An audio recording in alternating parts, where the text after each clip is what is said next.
Hey everyone, welcome to Reddit Readout. Today we are checking out Entitled Parents. Story 1. My favorite local pizza place was wrecked by entitled mom and dad with 2, probably 1 and 3, hellions. This made my mom and I so angry at dinner the other night. From the start, the little kids were running around the table and the grounds of the restaurant. The mom occasionally held her younger child in her hands, knocking back into my mom's chair to make way for the space her child took up. And we had to move our table down because it kept happening. The children were starting to get more and more fussy, screaming and wailing, and the parents were just casually sitting at the table drinking their beers and watching their children run around. The most they ever did was pick up the little boy and walk him around the restaurant to try and calm him. They did absolutely nothing else to quiet the children and kept getting stares from everyone around the restaurant. This by no means is unusual behavior, but it gets worse. At one point, the little boy was sitting in an adult chair, playing with a pepper shaker. He was shaking it around sideways, and when we saw him get up off of the chair, there was a dense covering of pepper on all of the leather of the chair and across the floor. This is incredibly dangerous for so many reasons. He could have aspirated the finely ground black pepper and started choking, could have gotten it in his eyes and burned them, and could have caused slips from the powder on the floor. Not only this, but they dropped one of the styrofoam kids' cups of water from the table, jetting across the floor, and didn't say anything about it. This was around the time they were leaving and they got their check, paid, presumably without tip, and almost sprinted out of the restaurant without saying any apologies to the workers. My boyfriend works at this restaurant but was not in that night, so we are also very close to the staff and know most of them by name. The new busboy, maybe 15, very sweet and adorable might I add, looked in dismay as he saw the scene he had to clean up. My mom and I helped him wipe up some stuff, but he had it covered from there. We felt so bad. Pics related. Story 2. Entitled Parents and Live Animals Mix Like Oil and Water, Aquarium Story Time. I'm a college marine science senior this year, and for some reason, I had these two stories pop into my head about my interesting start in the field. When I was in high school, I was a volunteer/intern at a prominent aquarium in the United States. I won't say which one for the sake of privacy, but it was large and housed tons of animals. I loved my work there. I was tasked with marine science education and interpretation, so oftentimes I would be stationed at viewing windows or touch pools in order to teach people about marine life/conservation and the aquarium. Window exhibits always went well. Every once in a while you would have loud kids come through and kids that climbed on things they were not supposed to, but it was pretty tame overall. Touch pools are a different story. If you are unaware of what a touch pool is, these are small tanks with various critters in them that are safe to touch. We had a pool with freshwater stingrays, some tidal-pool-style tanks with anemones, sea stars, etc. Touch pools are a lot of fun and I do believe that they are a fantastic educational tool if and only done properly. The rules were designed so that the touch pools were proper, ethical ways of interpretation, but knowing human nature that just didn't work out nearly as much as I wanted. One day I was working at a touch pool that had Pacific cleaner shrimp in them. It was a super cool experience. Basically, the guests would put their hands in the tank and lay them out, and shrimp would come and clean your hands by eating dead skin off of them and stuff. The idea was that the shrimp are not forced to do anything.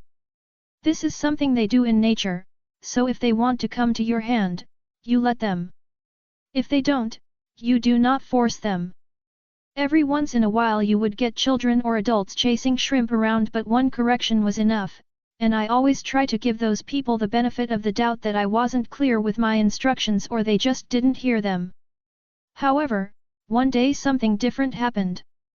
Older guy, maybe in his 50s or 60s, was there with maybe his granddaughter, young girl, probably 5 to 6 years old.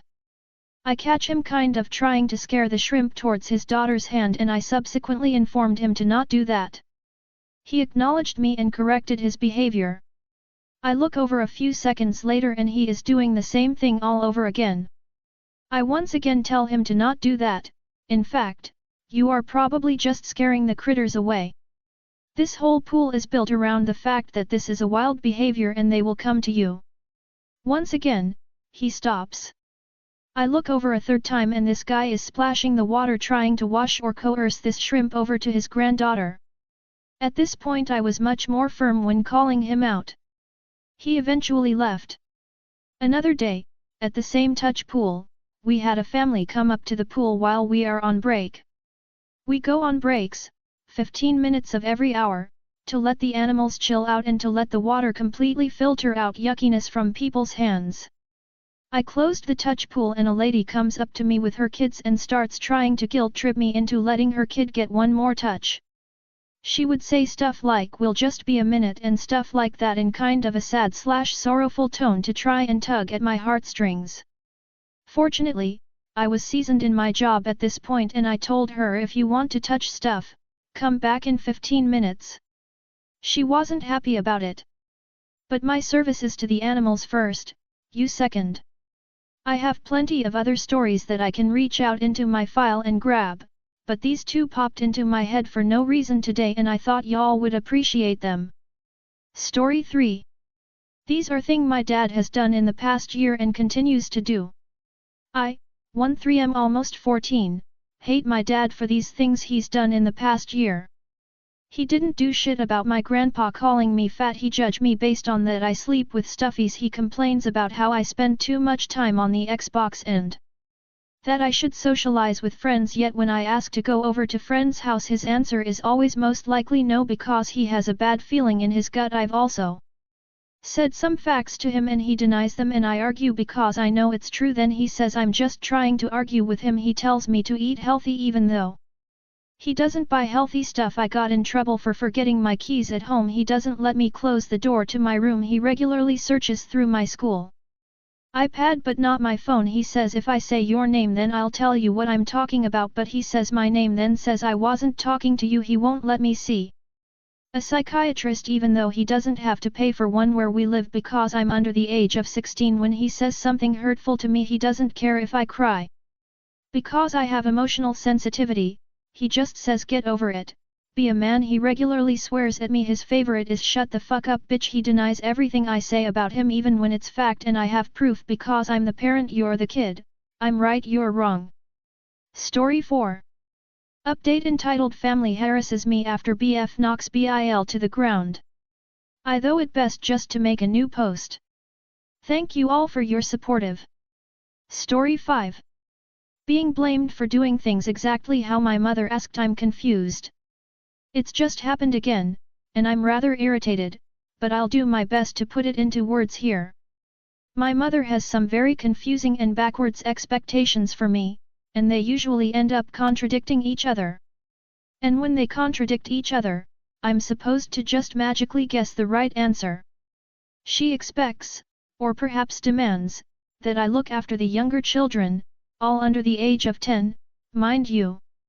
Many of my days off from work are spent babysitting. When someone gets hurt or there are fights between the children, she gets extremely angry at me for not doing a good job, rather than the children themselves for acting like that. She will insist that I need to be watching them more closely. On the other hand, though, if I try to correct the children's behavior in any way, telling them that hitting is bad, or whatever else, she gets equally angry and demands that I don't get to parent her kids, or that I should stay in my place. She even told me once that I am not, nor will I ever be an equal to her. First of all, good, great. I would never want to be anything like her. But second of all, pick a freaking lane. Do you want me to watch your children closely and protect them from all harm, or do you want me to step aside and let you do your job, often from another room with the TV at full volume and a phone jammed in your face? Either way, I've tried taking a more laid-back approach, and letting natural selection do its thing.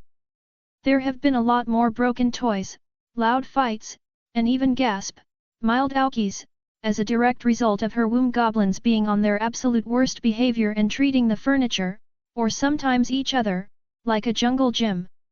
Sadly, today, I felt like I really had to say something. One child ended up on top of another and was mere milliseconds away from punching their sibling. Our mom walked in after I had separated them and began explaining why hitting is bad for the millionth time, and she got mad at me, not either child, for daring to undermine her parenting. So I did something that I don't often do, as I know that it doesn't help anything. I said whatever dude, and walked away. I'm probably looking at a fun lecture about respect or some such tripe later on, or perhaps she'll give me the silent treatment, and I'll be rid of her nagging for a day, but I don't really care. I'm just tired of feeling like I can never get on her good side. It's almost like that side of her doesn't exist for me. Even her husband, our dad, whom she also treats poorly, will get the occasional cuddles, movie nights, or showers of affection. But what do I get? Honestly? I'll let you know when I find out. Story 6. My father hates Halloween. My father hates Halloween and he forbids my mom and I from celebrating apart from handing out toys. No decorations, no costumes, and no going out. We are Christian, but Halloween according to Christianity is to celebrate death and reflect on our mortality. Edit. Please disregard the information I had posted. I just did a quick Google search on it. Story 7. I, 21M, think that my father, 60M, has forgotten about me. Last year, my parents divorced. Ever since, my father has been seeing, and even before they got divorced, a woman who is now his partner. She has a 18-year-old son. I have been noticing that my father doesn't tell me when he visits the capital, where I live, probably because he only comes and stays to see his partner and her son. I only see him once a week for about 2 hours or so, maybe even less. I feel like he has forgotten about me, that his priorities have changed, that I am not relevant to him anymore. I feel like shit. It breaks my heart to think that the son of another person sees my father more time than I do, and that my father cares more about him than he does about me. A few days ago, he went to Australia. He sent me a WhatsApp photo with a kangaroo. The photo was a recent photo that said his new friend, implying that that photo was taken and sent by someone else and that he only resent it to me. I'm pretty sure he went to Australia with his partner, and yet he never invited me to any of his business trips. I don't know what to think or do at this point. Am I being entitled? What do you think? That's all for today. Please don't forget to like and subscribe.